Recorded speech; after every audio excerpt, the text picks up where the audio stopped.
Hai sahabat budaya, Assalamualaikum warahmatullahi wabarakatuh. Kembali berjumpa di KBKS, Kata Budaya Kata Siapa, obrolan yang senantiasa mengulas tentang upaya-upaya pelindungan kebudayaan di Indonesia. Ini adalah episode yang cukup istimewa karena tim KBKS berhasil menculik salah satu orang penting di Direktorat Pelindungan Kebudayaan. Siapakah beliau? Beliau adalah Tara, Ibu Aning. Apa kabar Ibu? Baik, Mbak Dini, selamat siang. Selamat siang, sehat Ibu ya? Sehat. Oke, Ibu Aning, beliau adalah koordinator warisan budaya yang dilindungi Ibu ya. Nah, kenapa saya bilang orang penting? Karena sebagian besar tugas dan fungsi Direktorat Pelindungan Kebudayaan ini ada di Pokja beliau, di mana beliau membawahi dua sub Pokja, yaitu Subpokja Perlindungan Warisan Budaya dan Subpokja Peninggalan Bawah Air dan Penanganan Kasus. Betul Ibu ya? Betul. Terima kasih Ibu sudah berkenan mampir di studio yang super mini ini. Keren. Terima kasih. Kita akan ngobrol tentang kegiatan dan program pelindungan kebudayaan Ibu ya. Nah, sebagaimana diketahui kita berdasarkan amanat undang-undang tentang cagar budaya, Undang-Undang Nomor 11 tahun 2010 tentang cagar budaya. Itu salah satunya adalah zonasi. Nah, zonasi ini kita mau tanya nih ke Ibu Aning, kenapa zonasi ini dianggap penting sehingga menjadi amanat untuk kita laksanakan. Jadi zonasi itu apa dan mengapa zonasi ini begitu penting, Ibu? Terima kasih Mbak Dini. Zonasi ini memang baru muncul ya, istilah zonasi itu baru muncul setelah Undang-Undang Nomor 11 tahun 2010 tentang cagar budaya diundangkan gitu. Sebelumnya namanya Mintakat. Jadi kalau kita membaca buku-buku yang lama, laporan yang lama yang akan muncul Mintakat gitu. Tetapi dengan undang-undang yang baru muncul istilah zonasi. Walaupun secara definisi memang hampir sama ya.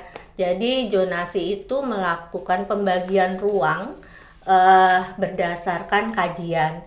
Jadi di ruang-ruang itu kita bisa mengatur pemanfaatan masing-masing ruang gitu.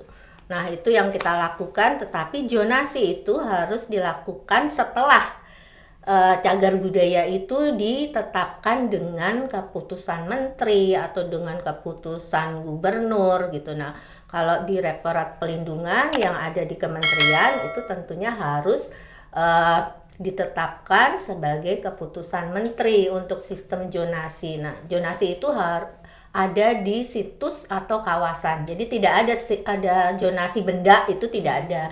Zonasi bangunan tidak ada. Jadi adanya zonasi situs atau kawasan cagar budaya. Oke. Berarti setelah ditetapkan sebagai cagar budaya nasional Ibu ya, situs maupun kawasan, maka step selanjutnya adalah melakukan zonasi. Oke. Iya. Untuk yang tahun ini kita zonasi ada di kawasan mana saja Ibu ya? Untuk tahun ini yang sudah kita lakukan itu zonasi di Sangiran ya. Itu baru kita lakukan, kemudian di Muara Jambi. Di Muara Jambi itu kita sebetulnya targetnya untuk menerbitkan keputusan menteri ya.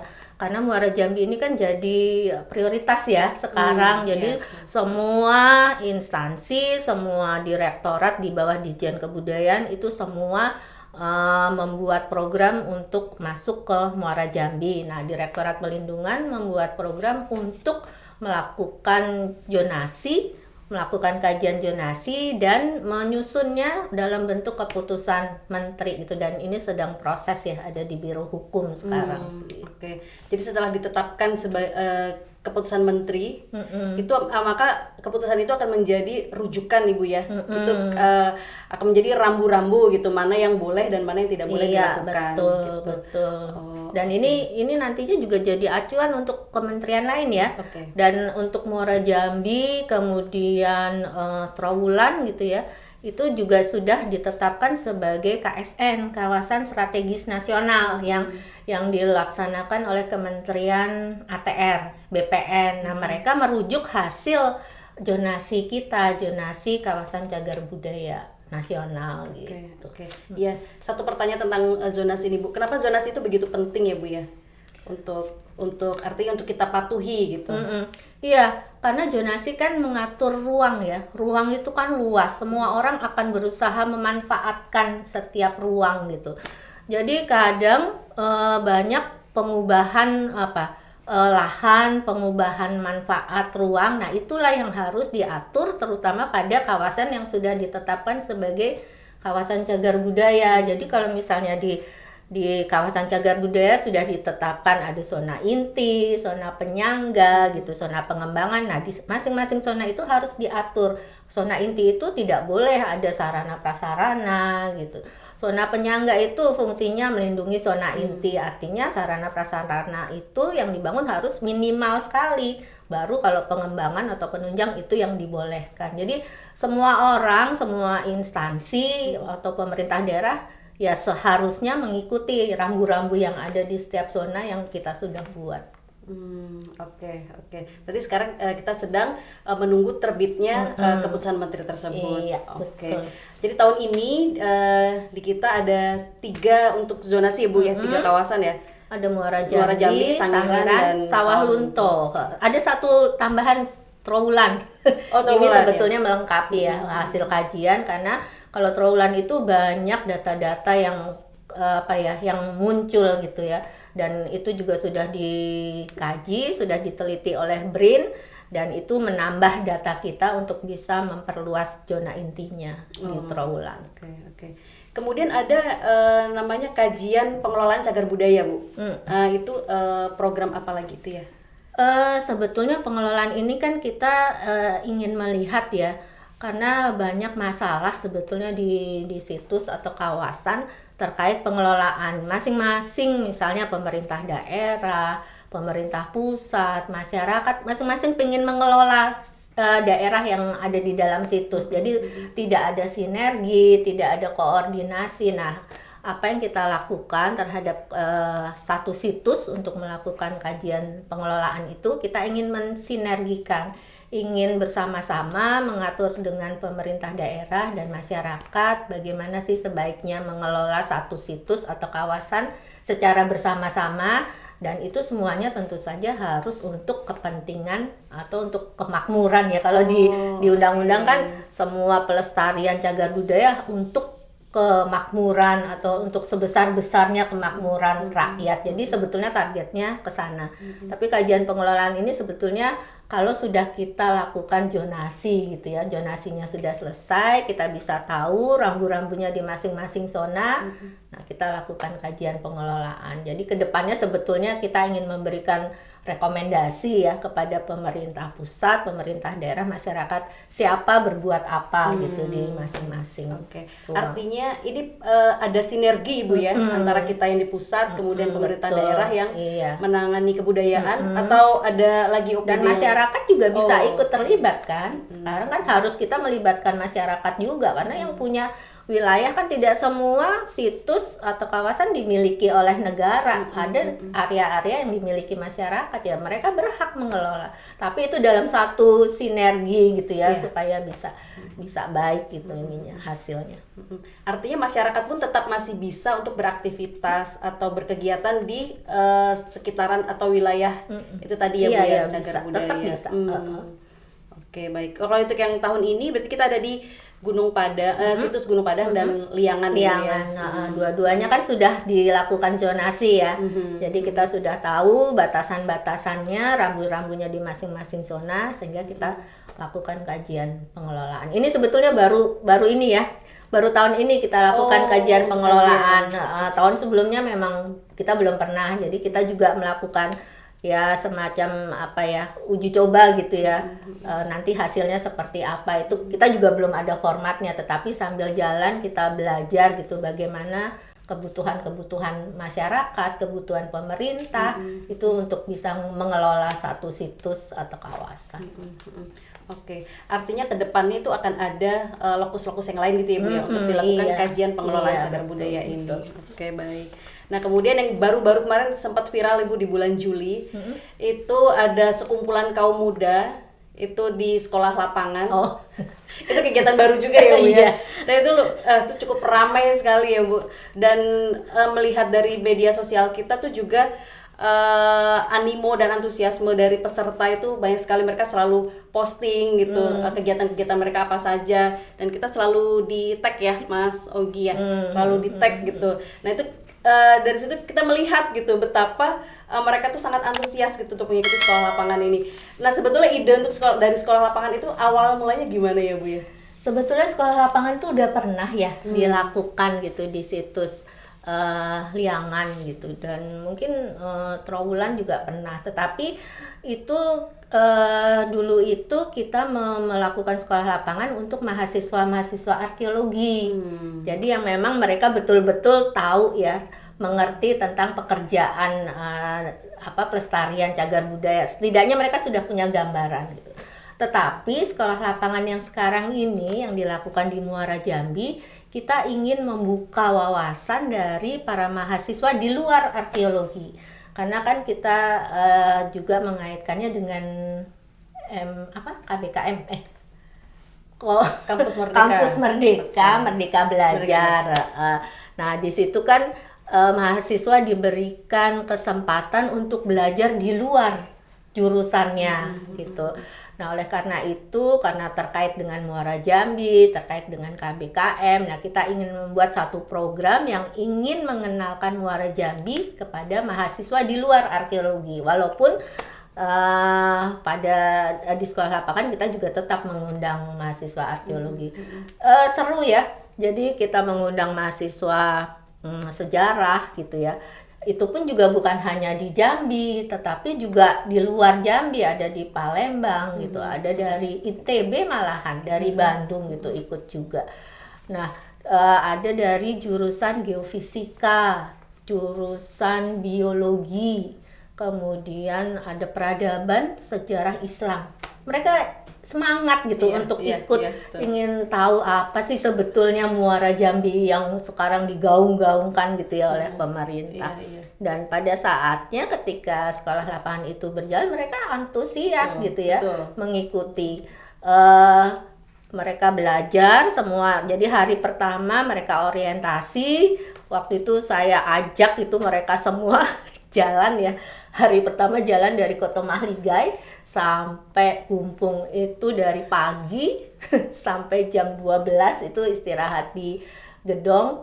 Ya lumayan ya, berapa kilometer itu. Tapi mereka juga jadi senang ya melihat lingkungan Muara Jambi. Mereka berjalan dari candi ke candi. Setiap candi mereka masuk dan melihat kondisinya. Ya kalau dari tanggapan mereka sih cukup baik ya. Dan sekolah lapangan itu juga berjalan baik. Yang pertama memang mereka belajar tentang candi-candinya, tetapi pada hari-hari berikutnya mereka belajar dari ilmunya sendiri diterapkan ke Muara Jambi. Jadi mereka dari biologi misalnya ya, mereka menghitung vegetasi yang ada di Koto Mahligai gitu. Berapa sih ukuran vegetasi dari pohon-pohon yang ada? Kan kalau Mbak Dini pernah nggak ke Koto Mahligai? Nah, Koto Mahligai tuh ada yang pohon besar di atas. Nah, itu juga diukur besarannya, tapi di luar lingkungan itu mereka ukur besaran pohonnya. Jadi itu sebetulnya menjadi satu data buat kita, mana sih yang harus dipotong, yang harus ditinggalkan, nah itu juga jadi data. Geofisika mereka belajar juga tuh dengan tekniknya geolistrik ya, melihat potensi yang ada di bawah tanah, dan mereka ada hasilnya semua. Jadi mereka sudah paham gitu ya, dengan pengetahuan mereka, dengan ilmu yang mereka kuasai, mereka bisa memberi sumbangan kepada kecagar budayaan gitu ya. Cukup rame, dan mungkin kita juga beri catatan ya, mereka pasti masing-masing kan punya medsos nih. Nah, kita ingatkan coba dikirim ke medsos gitu ya, supaya orang lain juga tahu kegiatan mereka. Jadi itu memang gabungan disiplin ilmu ya Bu ya, kemarin untuk sekolah lapangan ya. Betul. Oke. Nah, kedepannya bagaimana Bu untuk sekolah lapangan ini? Apakah akan dilanjutkan di tahun-tahun berikutnya atau? Iya, ini sebetulnya ya harapan kita ya, dan Pak Dirjen sudah memberikan janji itu. Jadi waktu pertemuan dengan Pak Dirjen, diskusi di lapangan, terus ditanya apa harapannya gitu. Terus ya pesertanya, Pak ini diteruskan gitu, diteruskan di tahun depan, ini seru yang lebih lama gitu. Ya nanti kita buat gitu, Pak Dirjen yang janji. Jadi Dirjen ya Kebudayaan Ibu ya. Dirjen Kebudayaan berharap Pak Dirjen inget ya untuk bisa memberikan kesempatan kembali untuk tahun depan gitu. Iya, mudah-mudahan akan berlanjut ya Bu ya. Karena disitulah tempat berbaurnya dari disiplin ilmu itu tadi, betul. itu kemudian diimplementasikan sesuai dengan bidangnya masing-masing. Gitu. Iya. Jadi sekarang ini kan pelestarian cagar budaya bukan hanya milik arkeologi ya, tapi juga punyanya sejarah, punyanya itu semua harus terlibat. Sekarang tidak bisa lagi satu disiplin ilmu bekerja sendiri gitu ya, tetapi sekarang harus mulai lintas ilmu. Ya, tadi kan disampaikan kalau Muara Jambi ini jadi prioritas Ibu ya. Nah, kemarin saya dengar kita pernah akan melaksanakan ini ya, pembangunan untuk pusat informasi Muara Jambi Ibu ya. Nah, itu akan di tahun ini atau bagaimana itu Bu? Kalau pembangunannya tahun depan ya. Oh, untuk tahun ini kita hanya membuat perencanaan pusat informasinya gitu. Jadi itu ada di kawasan juga, kawasan cagar budaya, tetapi dia di zona pengembangan. Nah, tadi saya sudah jelaskan kalau zona pengembangan artinya di situ bisa dibuat sarana prasarana, tetapi tetap dengan rambu-rambunya gitu. Jadi itu sudah sesuai lah gitu ya dengan aturan yang ada di zonasinya.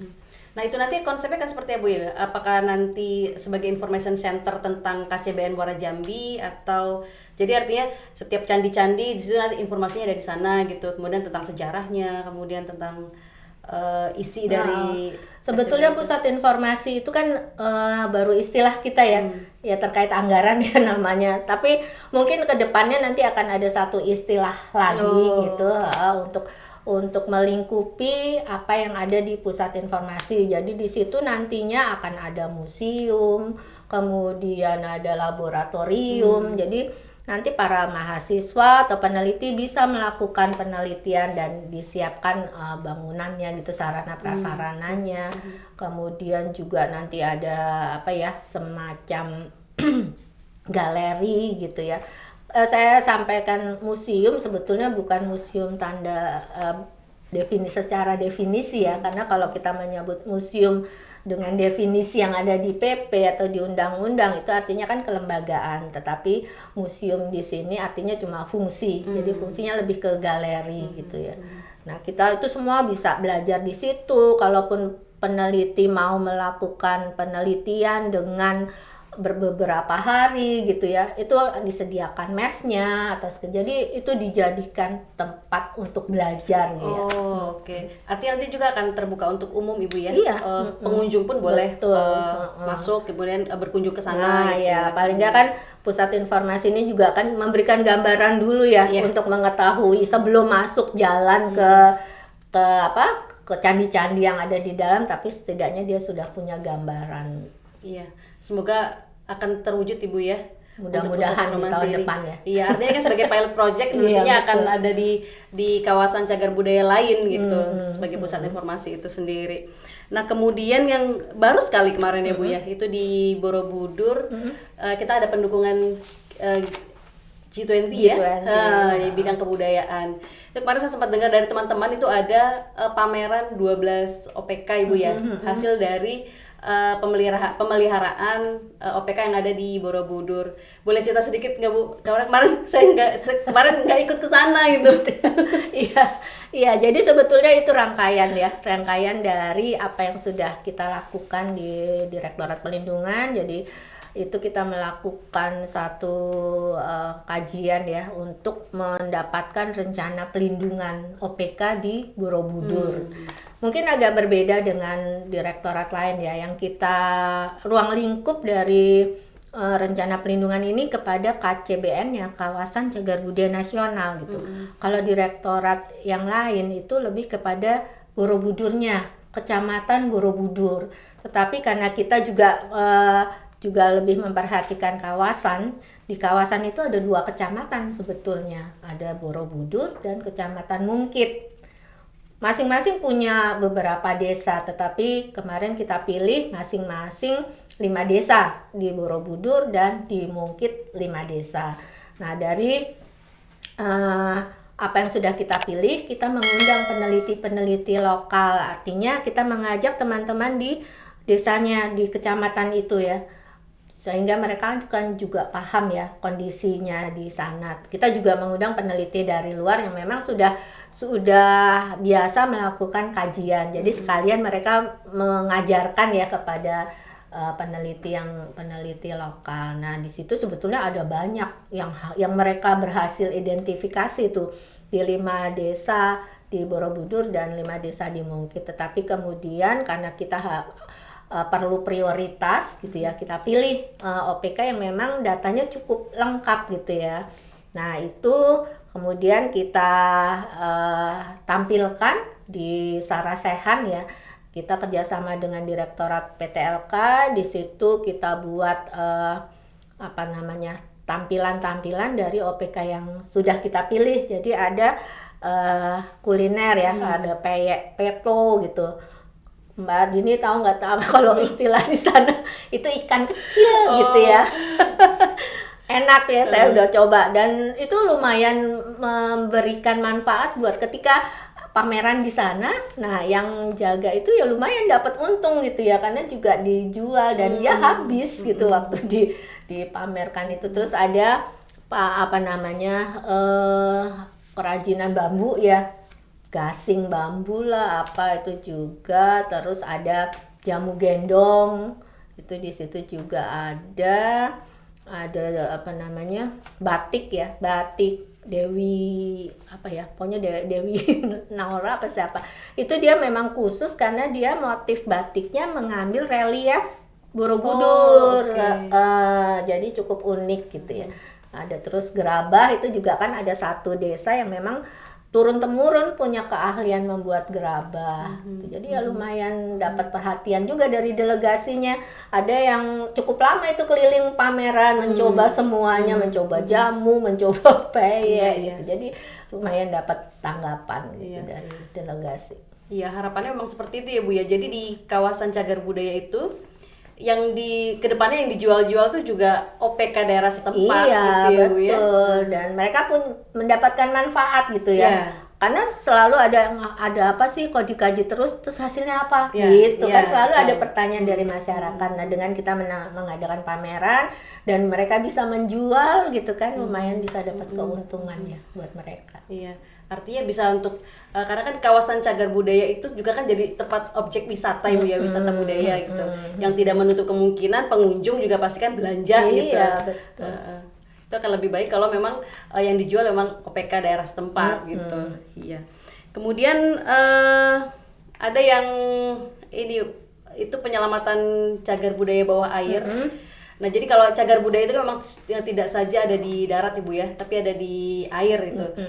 Boleh cerita sedikit nggak Ibu tentang upaya-upaya kita pelindungan cagar budaya di bawah air itu, penanggulannya seperti apa, pemeliharaannya seperti apa, dan tahun ini itu kita menyasar ke wilayah mana saja? Iya, betul. Jadi kalau dari definisinya di undang-undang kan cagar budaya ada di darat dan di air gitu. Jadi ya dua-duanya harus dilestarikan. Nah, kalau di air itu kan lebih berat sebetulnya ya untuk melakukan identifikasi, mencari gitu dibandingkan di darat. Untuk mencari itu harus ada sertifikasi sendiri bagi penyelamnya kan. Jadi dia harus punya sertifikat penyelam segala macam, karena kebanyakan peninggalan bawah air itu ya ada di bawah 10 meter atau 20 meter gitu ya. Nah, itu yang harus menjadi perhatian. Kemudian yang kedua, untuk pelestariannya kan kita juga agak rumit dibandingkan dengan di darat kan. Itu ada di bawah air yang kita tidak sewaktu-waktu bisa memantau gitu kan. Nah, itulah yang harus kita coba identifikasi. Kita bisa mendapatkan data-data di mana saja sih cagar budaya bawah air itu, supaya kita bisa memberikan perlakuan gitu. Apa sih setelah diselamatkan, apalagi yang harus kita lakukan, harus diamankan. Kalau misalnya yang kita lakukan itu kan sebetulnya ada yang kalau memang dia rusak gitu ya, atau sudah tidak bisa diamankan karena banyak pencurian kan kalau di bawah air itu. Nah, itulah yang harus kita buat strateginya bagaimana melakukan penyelamatan dan pengamanan. Nah, untuk tahun ini lebih dikaitkan kepada jalur rempah ya. Jalur rempah, jadi kita melakukan identifikasi terhadap situs-situs khususnya di perairan utara Jawa. Jadi tahun ini kita ada 3 situs ya, ada 3 lokasi. Rembang itu sudah dilakukan, kemudian di Demak, dan sekarang ini sedang berlangsung ya, ini di Kendal gitu. Jadi titik-titik inilah yang kita akan coba lihat keterkaitan masing-masing gitu ya. Apakah memang 3 lokasi ini saling terkait atau tidak gitu untuk temuan-temuannya gitu. Ya, sahabat budaya yang mau tahu juga itu video-video penyelamatan cagar budaya bawah air itu ada di video-video sebelum-sebelumnya. Ada yang di mana ya kita ya? Di ininya lokusnya. Tulamben. Di Tulamben ada gitu. Tetap di YouTube-nya Pelindungan Kebudayaan. Di video-video sebelumnya ada upaya-upaya penyelamatan cagar budaya bawah air. Sebetulnya gitu. Untuk yang sekarang juga kita buat videonya ya. Ada film dokumentasinya nanti. Ini juga sama-sama kita melakukan identifikasi, tapi kita juga membuat videonya untuk filmnya, itu dokumenternya. Iya, nanti kita share di sini juga Ibu ya, supaya sahabat budaya juga mengetahui gitu. Cagar budaya bawah air itu apa, kemudian upaya penyelamatannya bagaimana. Karena kan kita masyarakat nggak mungkin ya Bu ikut menyelam untuk melihat langsung, kan nggak mungkin gitu. Oke Ibu, kemudian satu lagi Ibu, itu tentang penanganan kasus ya. Itu sebetulnya penanganan kasus itu serumit apa gitu sehingga kita bisa mengatakan bahwa itu adalah kasus tentang cagar budaya gitu. Ya misalnya repatriasi gitu Ibu ya. Sebetulnya kalau kita membicarakan kasus, Mbak Dini pasti kalau bilang kasus tuh kasus ya. Kasus pelanggaran gitu. Ini sih cuma istilah. Kalau yang lain-lain itu kan sebetulnya untuk memudahkan ya penganggaran sebetulnya ya.